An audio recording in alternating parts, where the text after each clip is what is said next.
আসসালামু আলাইকুম রহমতুল্লাহ। প্রিয় মুসলিম ভাই ও বোনেরা, আপনি কি জানেন প্রতিদিন ঘর থেকে বের হওয়ার আগে মাত্র কয়েক সেকেন্ডের একটি দোয়া আপনার সারাদিনের নিরাপত্তার কারণ হতে পারে। এই সুন্দর দোয়াটি আমাদের প্রিয় নবী হযরত মুহাম্মদ মুস্তাফা সাল্লাল্লাহু আলাইহি ওয়াসাল্লাম নিজে পড়তেন এবং তার সাহাবীদেরকেও শিখিয়েছেন। তাই চলুন আজ আমরা এই বরকতময় সুন্নাহ দোয়াটি আরবি এবং বাংলা উচ্চারণ অর্থসহ শিখে নেই। ঘর থেকে বের হওয়ার দোয়া। বিসমিল্লাহি তাওয়াক্কালতু আলাল্লাহ, লা হাওলা ওয়ালা কুওয়াতা ইল্লা বিল্লাহ।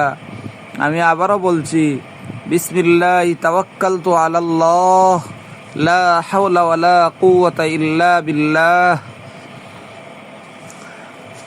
এবার জেনে নিই দোয়াটির বাংলা অর্থ। আল্লাহর নামে আমি ঘর থেকে বের হচ্ছি।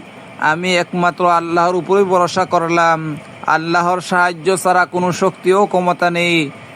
এই দোয়াটির ফজিলত, যে ব্যক্তি এই দোয়াটি পরে ঘর থেকে বের হয়, আল্লাহ তাআলা তাকে হেদায়েত দান করেন, হেফাজত করেন এবং শয়তানের অনিষ্ট থেকে নিরাপত্তায় রাখেন। তাই আসুন আজ থেকেই আমরা এই সুন্নাহটি নিয়মিত আমল করার চেষ্টা করি।